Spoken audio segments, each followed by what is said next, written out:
keep on running. I keep on running. I keep on running. Running. Non-stop till they out of breath. Putting in about 1,000 reps. Addicted to the grind like a pound of meth. Tonight I rap a lot of how I climb the best.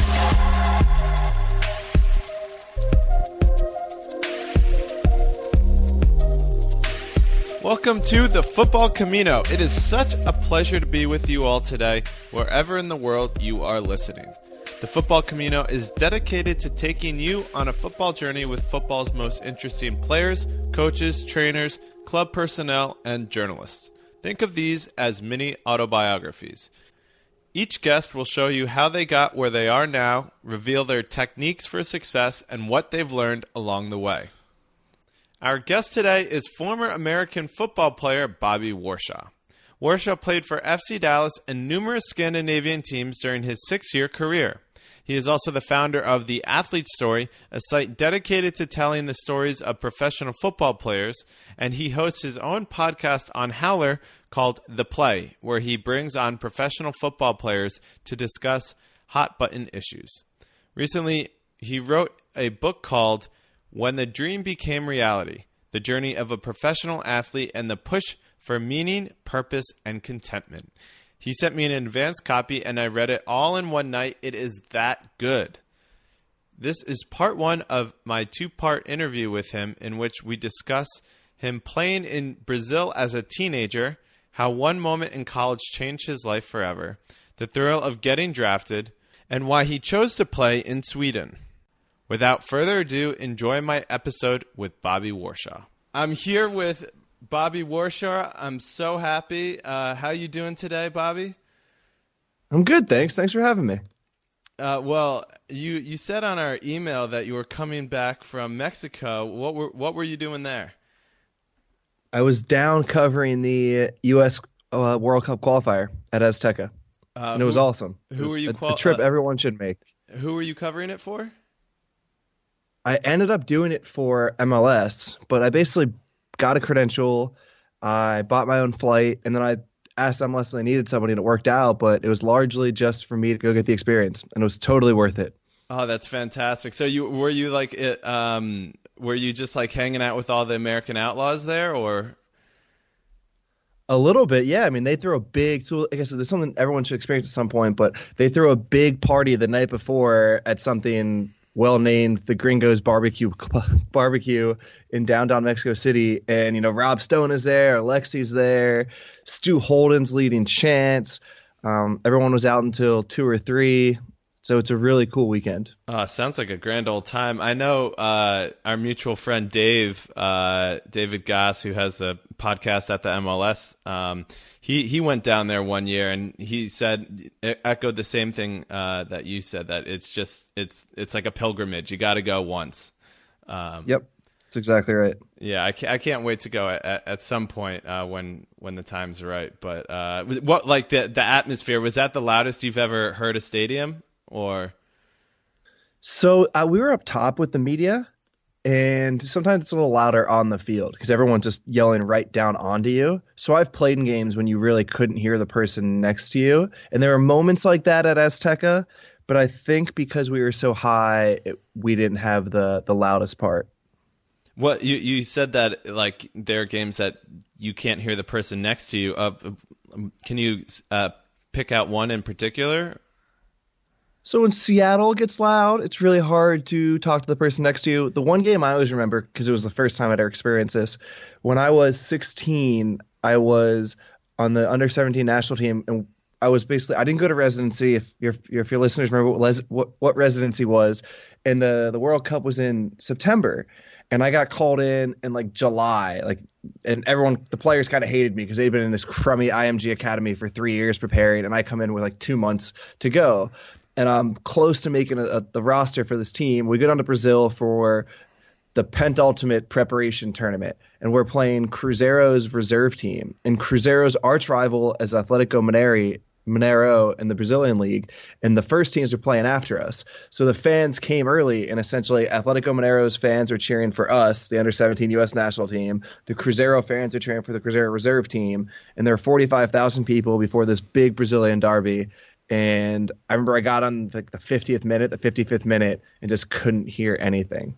Yeah, it's like being the warm up act for like Watch the Thrones with Jay-Z and Kanye. Like That's exactly right. Like I'm sure it got louder, but it was still pretty cool. That's incredible. And just can you because the audience may not know what the residency program is. Can you just like kind of just explain a little bit what that is, even though you weren't a part of it? Yeah. Since before, was it Landon Donovan's class was the first one? It was like sometime around that era with Landon Beasley and Kyle Beckerman and Oguchi and Yewu.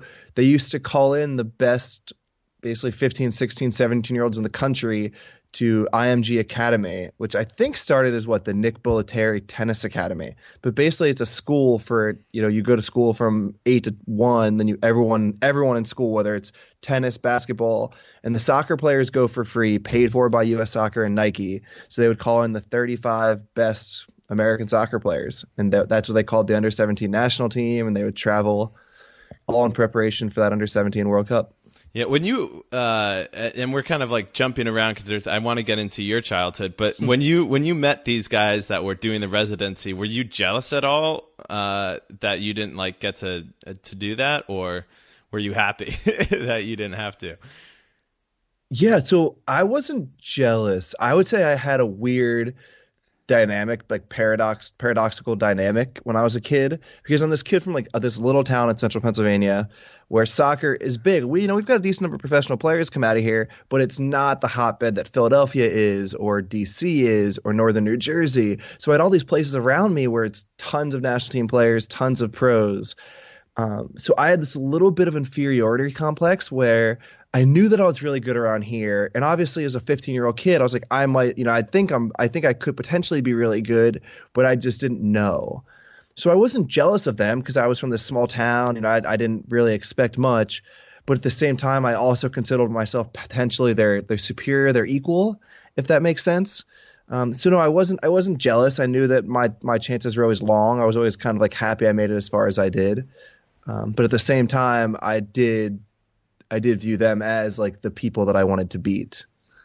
Yeah, and my class like the names in my class were like Eric Lehigh, who's at Nottingham Forest, Omar Gonzalez, who was actually, there was a final spot when we were 16 for the last residency class, and it was Omar and me, and they picked Omar, which is a fine choice. I can't blame them for that. So you said, from a small town in Pennsylvania. Can you describe for the audience where you grew up and what your childhood was like? I mean, at a lot of the audience will be, from England, so they might not know what Pennsylvania is like, or especially your small town. So can you just describe it a little bit?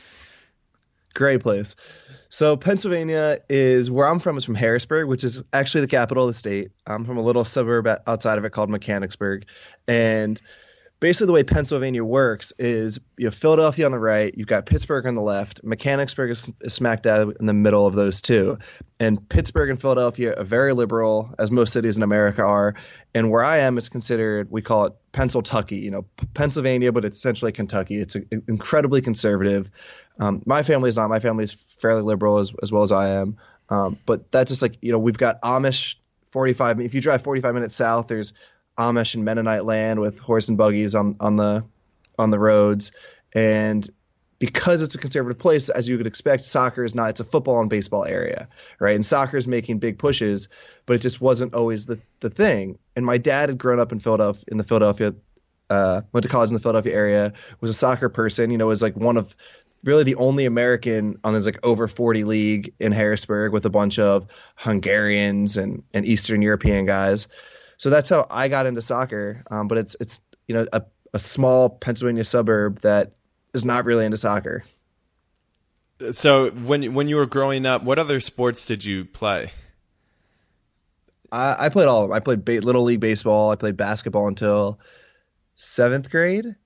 And then, at 7th grade, the regional team comes in. And if people don't – we used to have the ODP system, in accordance with residency, we used to have the ODP system because in America we didn't have academies. It's not like the New York Red Bulls had the New York Red Bulls Academy or LA Galaxy. That's all pretty much in the last 5, 7, 8 years. Before, it used to be each town has their local club, and the way we developed the best players was then basically U.S. Soccer and U.S. Youth Soccer takes control and has these teams, and it used to be called the Olympic Development Program. And there used to be the national team at the very top, which was the residency program, and underneath that were 4 regions, and that was part of the Northeast region. And they would bring in the best 18 players in that region. And at 7th or 8th grade, they said, okay, we have these 2 or 3 commitments. You go to California once. We went to Belgium. And at that point, I had to say, and that's the point when it's real. It's like, wow, I'm one of the best 18 players in my region. I must be one of the best 50 players in the country. Like maybe if there's top 50 players in the country, maybe I can go, that's when like, okay, I got to start making choices. And these regions like are, the size of countries, like in multiple countries. So this is a big deal. Like, yeah. So you decide that, soccer is your sport. What other interests did you have outside of soccer, and were you passionate about? So my mom is a college professor, so education is always very big. Her mom was a teacher. It was always education first. There was never a thought that I was going to be a professional player. There was never a thought that I was working for an athletic scholarship. It was school first. Like if you're good at soccer, like we'll keep doing soccer, but only if it's school. So most of my focus, shouldn't say most of my focus, right? But we were very school oriented. I knew that there was a small sect of schools I was going to go to. I was never going to go to a Maryland or an Indiana that are basically or an Akron that are soccer schools. I was going to go to a school for academics and play soccer. So the big thing growing up was just grade school, do well to get into a good university. And how did you balance that school soccer lifestyle? You learn how to do a lot of homework in the back of my mom's minivan, pretty much. I mean, this is one thing I'm sure this will come up often, but I don't know. I don't know if it's what my parents ingrained in me, but like it was never a thought process or a choice. It was like, oh, I do my homework and I do my homework well, and then I go to soccer and do my soccer well. Maybe it's good. I never really got into video games, or I never really got obsessed, except I went through a couple championship manager phases. But yeah, I mean, I don't think there's ever a decision. It was just like, this is the way life works. Like they give you homework, you do your homework the best you can. Then when that's done, you go to soccer. If it's not done, then you come home from soccer and do your homework. It's interesting. We talk about this later. But that's just like kind of the way I train too, right? There's like no gray area. Like when you're asked to do a drill, you do the drill and like you do it until you get it right. Whether that means you do it the first time or for 2 hours. There's like it's a zero sum. Like there's a 0 or a 1. You do it or you don't. I mean, it sounds like an expectation level was set, and it was you just met that expectation. No ifs, ands, or buts about it. Yeah, right. And it's not like my parents were very much not pushy, right? They did not overbear, they did not set. And I literally, my brothers and I talk about this all the time, what exactly they did to like ingrain this into our heads, because we're all pretty similar in that way. They never made, if I was like, Mom, I feel sick today, I'm not going to school, she was like, oh, okay. Or if I'm not, I don't want to go to practice, it was like, okay. And I'm the one that often felt bad about that, and not, so I don't know what they did to instill that in us, but I'm very grateful. They did a nice job, whatever they did. Wait, so you had brothers. How many siblings did you have? And which one, are you the oldest, youngest? I have 2 older brothers, 9 years older and 6 years older, and then me. Oh, wow. Okay. So, I mean, significantly older. And what did you learn from them, or how did they help you grow in life and in football? So they both played soccer too. Christopher, my oldest brother, is the smartest person I know in my life in multiple ways, emotionally, intellectually. He actually just got published in the New York Times yesterday. Oh, wow. On their Upshot blog. Basically discussing, quick plug for him, basically discussing that there isn't a public opinion in any American state that supports the new Republican healthcare, and whether senators will take notice on that. So he's not. Always been, yeah, probably not. Right. He has always been the base of the three of us. If any of us need help or need a thought, he's always been the base. And Andy he's the middle child, right? He's like the social one, the energetic one, the bubbly one. And he was a good soccer player. You know, he was one of the better players on his travel team. And it was through him and going to his practices and playing in the backyard that I mean, I was just the kid that, you know, my dad coached both my brothers, and I just went to all the practices, all the games, and I would kick the soccer ball at my feet. And when they were outside kicking it, I would go with them. So it's kind of, they did all the hard work and I just tagged along, got all the glory, you know, not that I have much glory in my life, but relative, I suppose. It doesn't sound like a too bad of an arrangement for you. It sounds like it worked out. Yeah, it was great. And I tell this all the time, the only reason I ever was able to play soccer as long as I was is because they let me tag along everywhere they went. Did you have any experience that dramatically altered or transformed your life as a teenager? I mean, it's a very important part of everyone's life. For me personally, I went to China when I was 15, and that had a huge effect on me. And it really changed the way I looked at the world and kind of changed my priorities going in the future. Is there anything that happened with you in your teenage years that really shaped your life going forward? So I have a bunch of things that compounded each other and bubbled up, but my big experience was I was actually 20, so not quite. I was 20, my sophomore year of college, and I lost a friend to a car accident. So that was my look at my life. God, what am I doing? Why am I not doing better? Oh, that's terrible. Were you in the accident as well, or? Yeah. Oh. I was not. I was Stanford. Our school got out, you know, a month later than everyone else, so they were all home and they were all together, and I was still in California. So. And so what? Yeah. So what after that accident? What was going through your mind? I don't. I was the kind of. I mean, I'll try and put in examples to tell the story. You know, if I was at practice, right, and the coach set up a dumb drill, I would not go through it that hard. I'd be like, this isn't making me better. This isn't making the team better. If the ref did bad, I would yell at the ref. I would yell at, which is, I think it's something that a lot of our youth players do, particularly ones who are the better players in their team. And after the accident, I saw the strength that his family, his parents had, other friends had, and I just said, what on God's green earth am I doing? Like, why is it that something bad happens in a soccer game and I decide it's okay to stop trying, to stop competing? That there's so much horrible, horrible stuff that goes on in the world, and people get up and they keep going every single day. That if they can show that kind of strength through events like that, then it's, you know, I should and imperatively must show strength on the relatively easy things that I go through every day.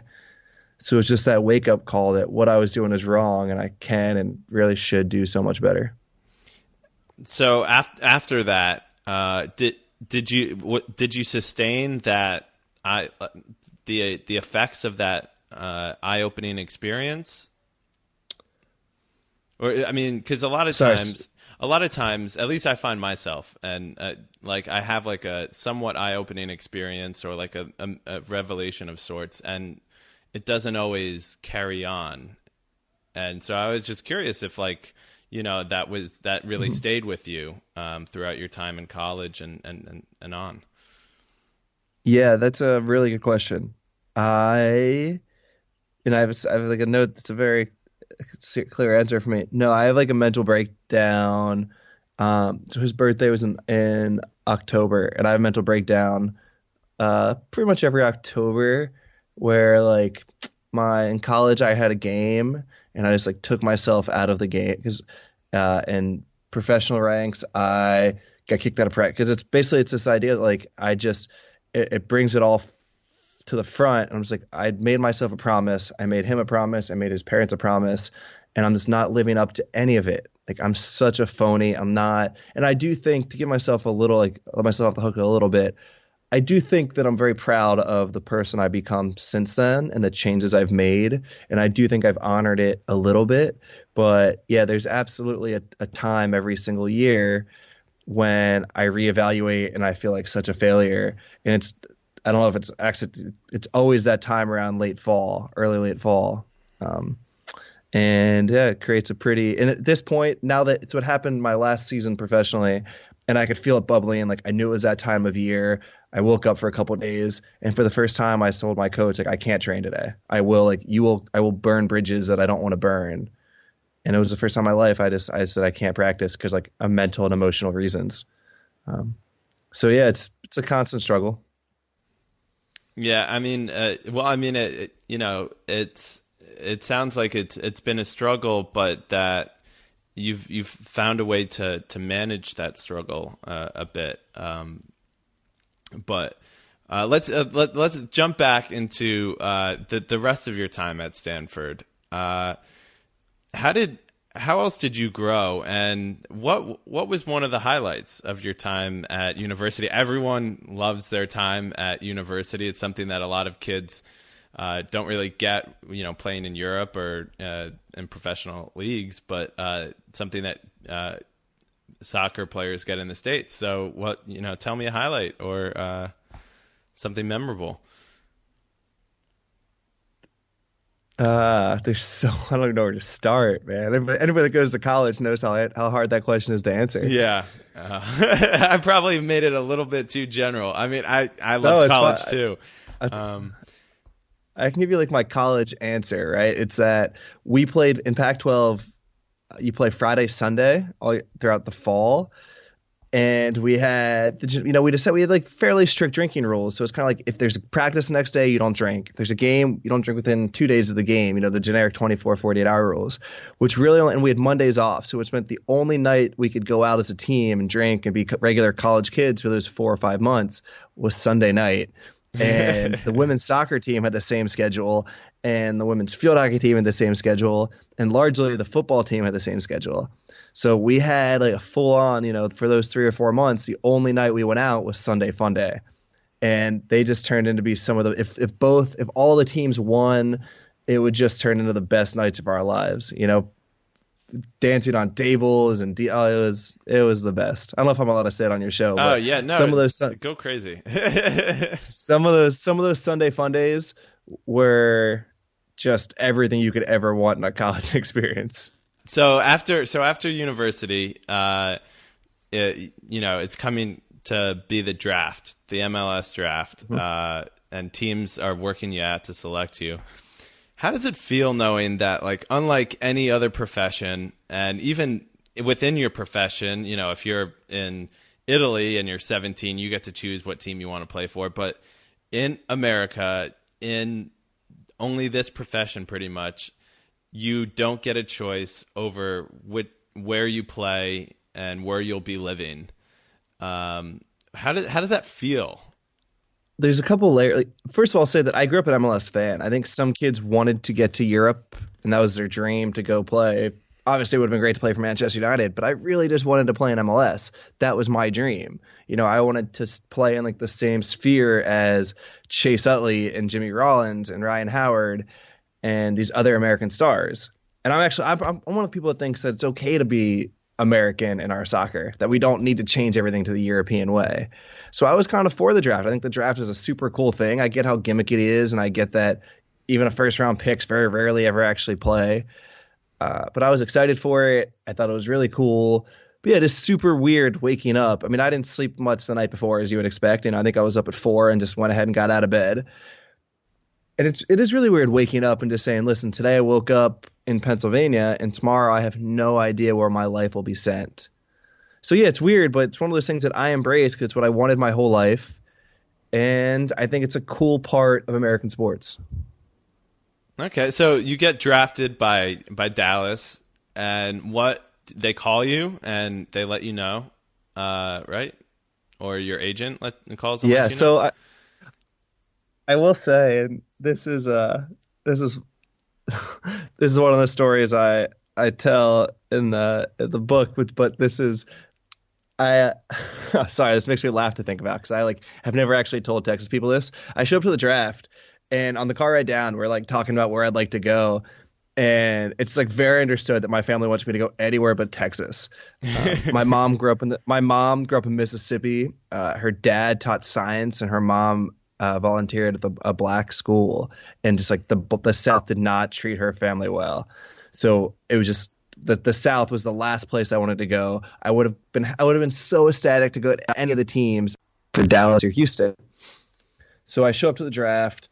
You walk in, there's a cheering section. You find your way to like the roped off seats for the draftees and their families. My agent finds me and we say, "Hey, what's up? What's the news?" He said, "Listen, most teams won't tell me what they're going to do, but I got one firm commitment. One team will take you in the first round if you're still left." And I said, "Oh my God, this is the best thing that ever happened to me." And I said, "Who is it?" And he said, "Dallas." And I said, "Oh." So it's very exciting. It is what it is, but yeah, that was a little bit of a damper. There's 18 teams, and there's really only two I wasn't stoked about. But so yeah, what did Dallas, your mom say? So, what did your mom say?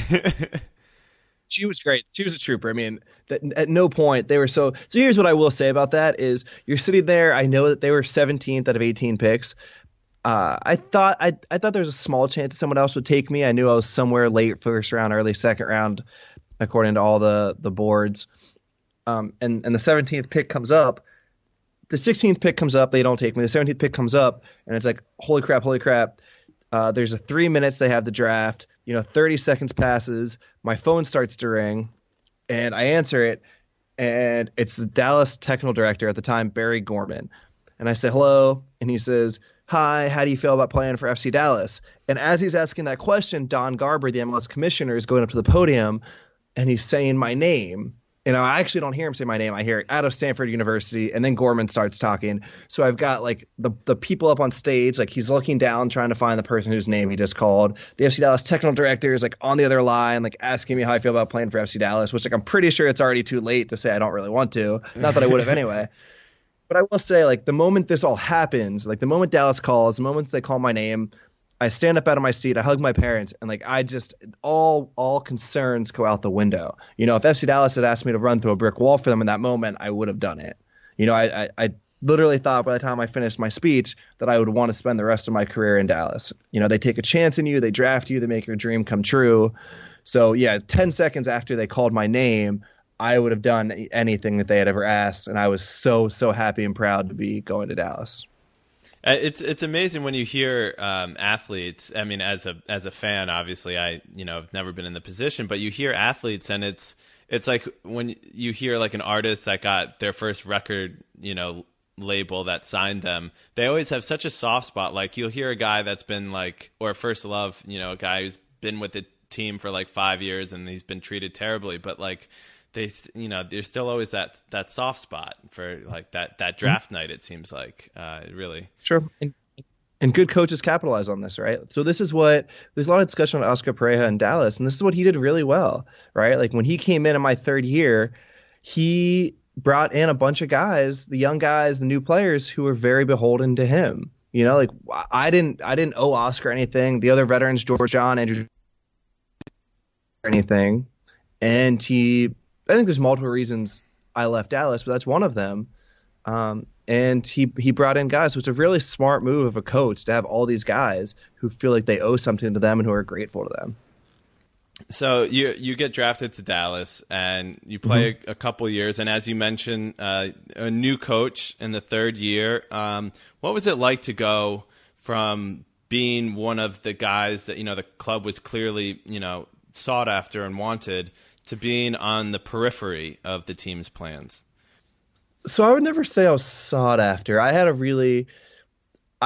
a difficult relationship. I had a good relationship with the head coach. He just the head coach my first 3 years, he just did not treat me well. I was, as the guy who worked really hard and never said a word back, I was the one who he made an example of. So I just constantly got, I don't even want to say critiqued. It was somewhere between critiqued and berated, right? Protected, called out in video. So my first 3 years, I was not at all like, sought after is not the word.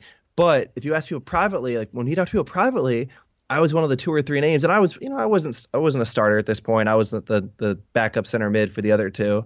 But he would always say if I were to start a new team, Bobby would be one of the guys I take with me no matter what, and I would build this new team around. So I would think like, dude, publicly you make me feel horrible every single day, and privately you like me. It's like, why don't you ever tell me that? Like, I hate you. I shouldn't say I dislike you. I dislike the way you make me feel. So if you actually care about me, why don't you ever tell me that? And then I'll work even harder for you. So to go back to the point, sought after is definitely not what I was. And I actually went on loan. I finally had a bust up with him and just said, enough is enough, man. Like, if you actually care. So I was actually out on loan the end of my third year. Yeah, I want to ask you about that. Wait, so when you say you had a bust up with him, like, did you go to him into his office and say like, this is bullshit, this is unacceptable? Or yeah, kind of. I mean, there's like multiple things, but at one point they put somebody in as a sub over me, and it's just like, this is unbelievable. Like, this guy does not, like, how do you ever pick him? I think so. Here's what I will say. I think that all professional players think that they are better than they are. And part of the reason they are professional players is that they do think that they're better than they are, right? One time, I once had a coach say like, hey, you're telling me that you should play, but that guy thinks he should play over you. And I was like, well, are you mad at either? Would you rather a professional player who doesn't think he deserves to be playing? So I have no problem acknowledging like that I was perhaps delusional in what I should have gotten. But yeah, at one point he picked somebody else over me for some playing time. And I went to him the next day and I said, dude, enough is enough. Like, if you don't rate me, I'm in my year. And the worst part was I had veterans in Dallas who were like, dude, you just like, I think you don't deserve more, but you're ready. Like, you need to get game time. You need to see how you can do. So I just said, listen, trade me, cut me. But like, the last thing I want is to be 24 years old and on the bench for you and getting yelled at by you every single day. And he was kind of like, okay. And he talked his way out of it like coaches do, because he was really good at that. But I just said, if I'm not in your 18, like if I'm not going to make your game day roster, then I will freak out. Like, I'm fine acquiescing for now. And then 2 weeks later, I wasn't in the game day roster, and then that was it. I was like, enough is enough, and that's when I raised my voice and was on like, screw you. This was not the deal. Yeah, get me out of here. So at that point, you kind of want to be loaned out, and was it your idea to go to Sweden, or did your agent find that, or what was the process of ending up at Sweden of all places? Yeah, well, I had agreed. So here's where it's tricky, right? I had said I would be okay getting cut, but the problem is that the owner and the technical director felt I still had something to offer to the club, and they didn't want. And I was on like a minimum salary. I was basically no risk to the club, right? So they didn't want to relinquish my rights. And I'd worked it out with the players union that I would get waived without compensation. Like, I didn't mind, but FC Dallas didn't relinquish me, and that's how we decided on the loan. And they were going to try and send me to NASL or USL, and I just said, no, like, if I'm going to go on loan, like, I don't want to go to Florida. I want to do something cooler. I think I would grow more as a player and a person if I do more than go to Florida or Pennsylvania.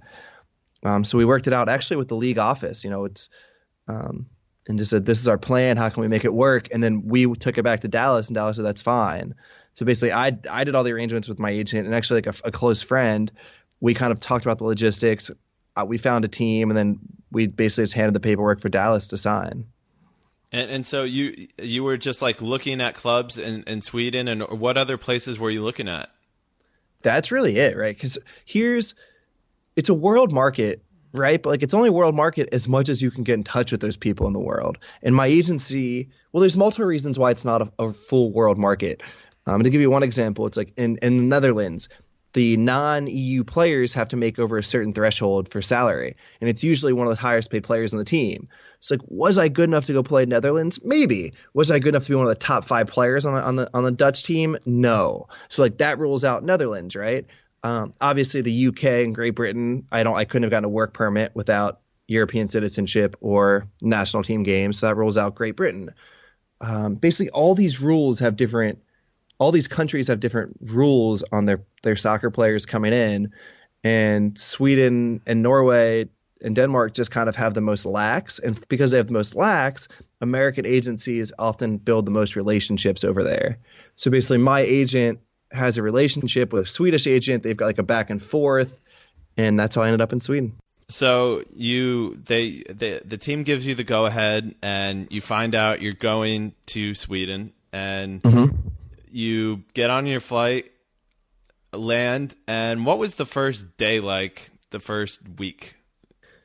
Yeah, so I show up and they're like getting the apartment ready still. So they have an American goalkeeper on their team, and he meets me at the train station, and he's like, and I don't know anything, right? They're like, hey, here's your plane ticket. This is how you get there. We'll see you when you get here. And I just, because it all got set up, like I'm literally sitting around for 2 weeks, and then in like 20, it all happens, and like 18 hours later, I'm in Sweden. So I don't know what's going on, and I'm so ready to get out of Dallas at this point. A, it's like 105 degrees. B, I'm training with the under 16 team because the head coach is no longer letting me be around the first team because like the bust up. It's just so I was just so ready to get out. I show up at the train station. He's like, hey, you're gonna stay with us. That's like, that's fine. I don't care. So we go back, and him and I, his name is Matt Pizdraowski. We hit it off right away. We're still close friends to this day. And he was like, honestly, like I basically asked him, why does your team want me? How did I get here? He was like, honestly, like, I don't think we need a player. I think that like the coaches just heard you were like a good guy, a good leader. They just like wanted someone to come push the troops, and you're free. And I was like, are you kidding me? Like I was going to be like the backup emergency center back. They had their starting 11, and then they needed just like another backup center back. And they really just wanted me to like push the troops. I was like, are you kidding me? I went from not playing in one place to not playing another place. And then that night, I didn't sleep at all, but I just kind of decided, listen, Dallas is going to bring me back next year. They just wanted it to all blow over with the head coach. So it's like, there's no stress. There's no pressure. Just enjoy it. It sucks you're not going to play. So out the next day, and we actually played 5v5, and I banged in like 20 goals. Literally, I'm not a goal scorer in 5v5. I usually play defense, but the ball came to me and I just pounded them home, like goal after goal. If there are 15 goals scored, I scored 12 of them. And then that weekend, 2 days later, I think that was like my first impression. They're like, oh my God, this guy's actually really good and he can score goals. And I was like, yeah, you guys can think that all you want. I really appreciate that. And then they played the next day, and I didn't play. I think I was in 18, but I didn't play. And then 3 days later, there's an away game, and somebody got hurt in that game, or maybe in the next practice, one of the attacking center mids. And the head coach is like, oh my God, we need an attacking center mid. But we're going, this is all probably a way too long story, but I think soccer people will find this funny. We go on the road to the top team in the league. So we're going to go with the defensive formation, and he wants a defensive-minded attacking midfielder. And he was like, I know I have this guy that plays defensive mid and center back, and I know I've also seen him score goals. So we go out, and he asked me to start, and I was basically like a center back at attacking mid. He was like, I want you to complete passes, I want you to block out lanes, I want you to make hard tackles, and then go get in front of goal and score. So that was my first pressure. week in Sweden. Like that was my not first a lot of, you don't have to do too much. Just, score some goals and play great defense. So that was my first week. I mean, it sounds like a whirlwind of emotion. It really does. As you would imagine it would be.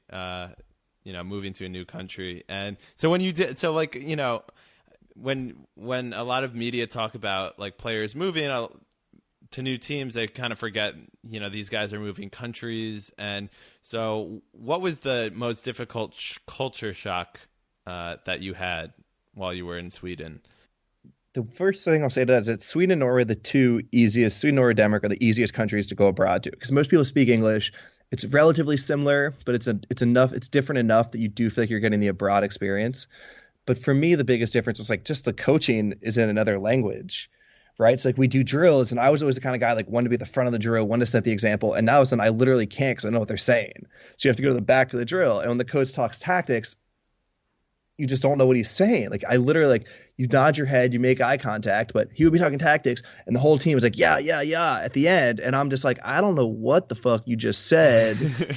So, and I will say the only positive, it actually worked out really well for me, because coming out of Dallas, where like I just constantly got yelled at, to like not have any instruction. It was basically like, he's going to coach in Swedish, and there was anything specifically to me. Like before that game, like he gave his team talk, and then he called me over and he was like, this is what I want you to do. And this is like, an hour before the game. And I was like, oh yeah, that sounds great, coach. So it actually worked for me. Like it was both the worst thing, like having no idea what the team tactics were, was really scary, but also worked great because I just like went out and played. Did he speak English?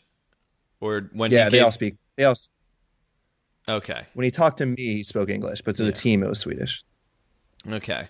So you mentioned that you went on that memorable away game with the first time you got to start for the club. Tell me about your favorite road trip with that team. Or, I mean, you played not just there, but you played with two teams in Sweden, that team and you played with another team, and two teams in Norway. So you played with Gais, that's the second team. By the way, the first team, for people at home, not that anyone will know and these teams for the most part, but Ängelholms and Gais in Sweden, and then I'm probably butchering these names, and I apologize because you know them, but Bærum and Hønefoss, or yeah, those are all close enough. All right, that's all good. What was your favorite road trip? Yeah, the road trips are definitely the most fun. So in MLS, because you still fly commercial, you always stay that night. If you have a 7:30 flight, you don't leave the locker until 11. There's no flights out, so you always stay the night, and you almost always go out in that city, and you'll usually do it with the other team, or friends from the other team. So it's just really fun, getting to go out, and I've been out in most cities across North America for a drink and for to dance with people. To dance with people, that's funny to say. You can say whatever you want on this podcast, man. You can, don't hold back. Yeah, so we had some pretty wild nights in MLS, but then Europe's different, right? Because the games are often earlier; they're 3 or 4, and the flights are only an hour opposed to 4 or 5 hours. So we didn't usually, but there's also a lot of bus trips. So in MLS, every weekend out was great. I can give you the list of best cities, Vancouver. Amazing city. Toronto, amazing city. New York, kind of a pain in the butt when you're there for a night. So you Houston, all the surprisingly Canadian really cities. fun city. All the Canadian Yeah, the cities. Canadian cities are good. They know what they're doing. But then abroad, though, usually don't stay the night. But we did have one bus trip. We actually had lost a couple in a row with Gais, and I don't know if they were punishing us or what. But we had to do an 8-hour bus trip up to Hammarby, which I grew up with. Hammarby is basically a Champions League club. So it was it was so cool to go. 25,000 fans, which in Scandinavia is a ton. We win 2-0 on the road, and we do this 8-hour bus trip home. And we basically go, from 11 to 7 a.m., but it just never got dark. So I would say that experience, winning on the road at Hammarby, who I played with in Championship Manager at one point, in their stadium, and then to go and do this Scandinavian experience if it just never gets dark of the 24-hour day was a pretty cool feeling. So you mentioned some of a cool road trip you take. How are the fans different when you were in Scandinavia? I'm sorry for looping them all together at the moment, but no, it's okay. Yeah. So one thing we figured out in the U.S. is two things. It's one, we just have way more people in America, right? It's we would go the fourth biggest place in Sweden, and the population is 300,000, right? Whereas almost every team in MLS has millions of people in their city. So naturally, the fan bases are smaller, the stadiums are smaller. The other thing about America is that we love things. We love just touch nice locker rooms, nice stadiums. So, and I hear this even from my friends that I play with in MLS who went on trial and went to play in England. It's that all of our stuff in MLS is so much nicer than even the Premier League clubs, the weight rooms, the locker rooms. We just value stuff. So that was a little bit of a shock that I went to established clubs and their stuff just wasn't as nice. Or that the stadium, it doesn't mean that. So Norway actually, according to Soccernomics, has the highest percentage of people who follow soccer. And yet there's 3 or 4 stadiums that have over 10,000 people. I made that number up, but it's very small. A big crowd is 7,000 or 8,000. Yeah, it's just so that was a little bit different. Yeah, I mean, it's interesting you say the locker rooms because I know when I've seen when I first started watching the Premier League, you see the shot of inside their locker room and it's actually just a locker. And in the States, there's no TVs or Xbox, pretty remarkable. So sorry, I really wanted to get into some I guess some cross cultural differences. Essentially get a Lonely Planet for football players or soccer players in Scandinavia. So what some other differences? How is preseason different? How did you train differently, or the coaches do that? Preseason is different in Scandinavia because it's 12 weeks long. It's the longest, worst thing you'll ever do in your life because you're on a 12-month contract. The season ends in early December, so they basically give you a month off. And they think, oh, because you're on a 12-month contract, we need to work you. We need to have you train. So season starts in April because, it's snowy until April.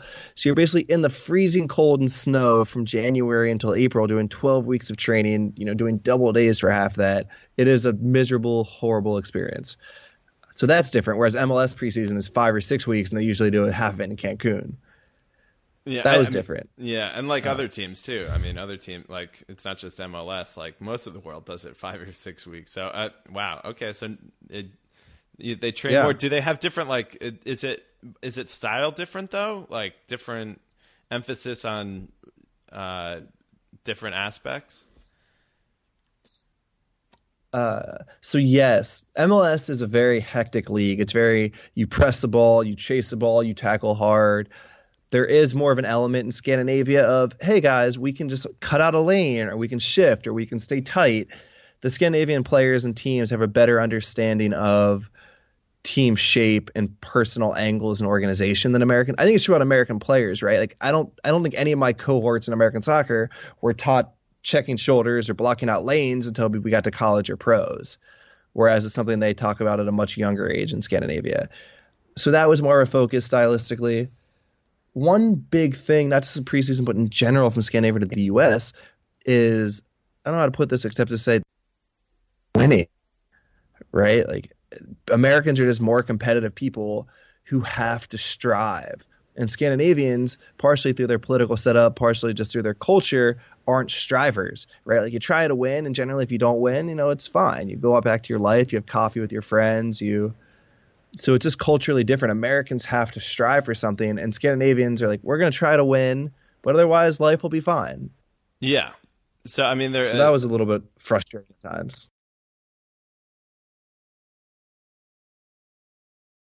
And in the second part of my interview with Bobby Warshaw, we take an in-depth look at his new autobiography.